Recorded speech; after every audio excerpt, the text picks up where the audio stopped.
Hello, everybody. Scott Golden here with the Pro Wrestling Logic YouTube channel and the Christmas Day edition, 19 and 94, of the Wrestling Challenge Review Series. Like I said, we got about 16, 17 of these, something like that, left. And we're going to move into 1995 with the next one. But this is the last one in 94, Christmas Day 94.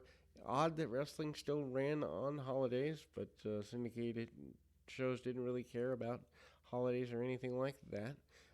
We moved to the beginning of 1995 Diesel interview opening the show and basically putting forth the idea that things are kind of going in a good direction for him. Diesel also basically saying in a sit-down interview with Vince McMahon that he is a future champion, talks about his collegiate basketball days, talks about being a fighter, talks about being given an opportunity, wearing a suit, turning him into somebody who's a bit, I don't know,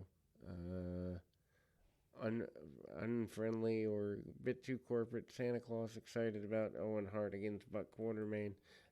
Buck Quartermain, of course, an enhancement talent who they don't really do a lot with, although 95, 96, he's there.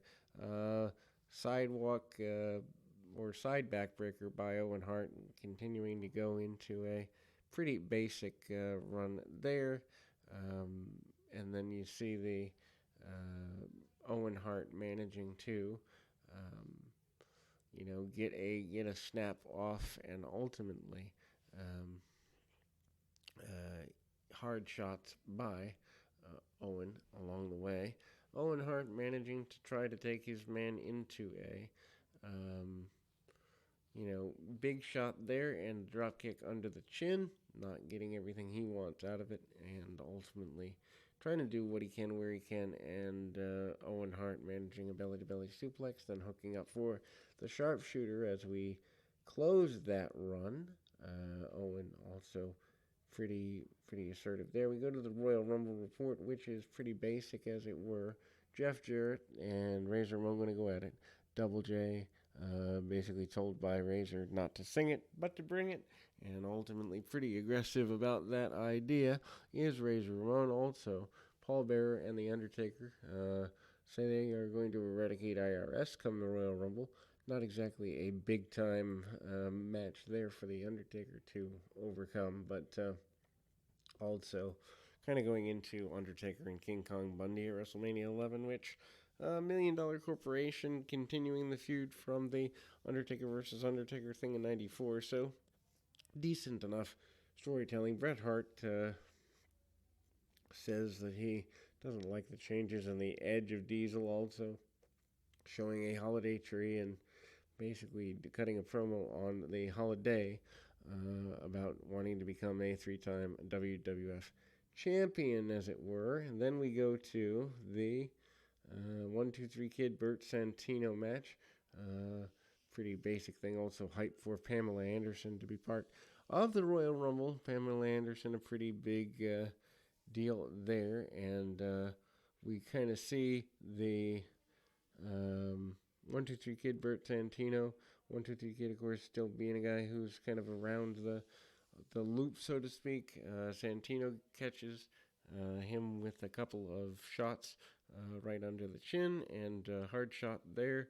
And ultimately, we see 1-2-3 Kid fire up a couple of kicks pretty aggressively in that way. And ultimately, Kid with a bunch of round kicks, back kicks, and the like, simple stuff. And ultimately, Tamara Fitch is doing the event center for a little bit here. Not exactly the best of situations, as she ends up being a manager to Skip by sometime early in 1995. Also hype for Mortal Kombat 2, the video game, which just brings back a ton of memories. I remember when that game was all the rage here in 1994. IRS and Nick Barbary. IRS still trying to overcome the mental nature of the Druids.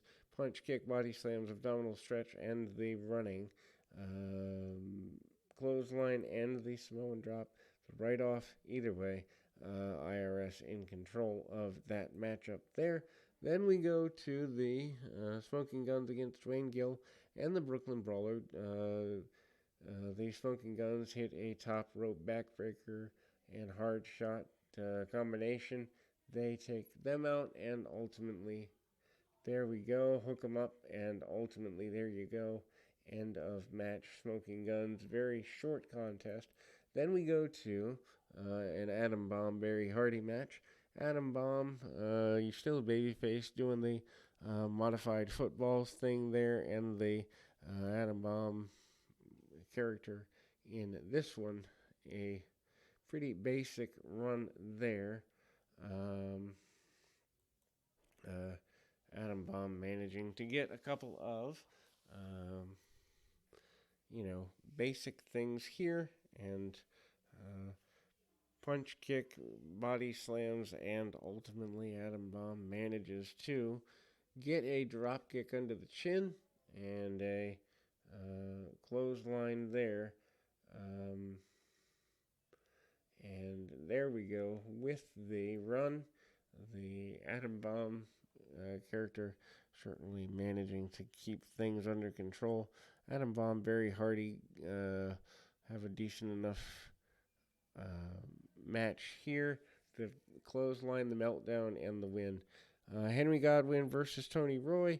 Tony Roy, of course, a New England independent standout. Henry Godwinn, new to the WWF. I don't know if he made his official debut on Superstars or Challenge.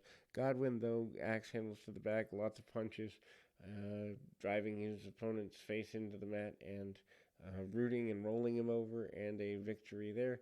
Tamara Murphy still in the event center and still trying to hype the upcoming deals in the WWF at the house shows. We close on that note. We also close the year. We'll be back with more right after this.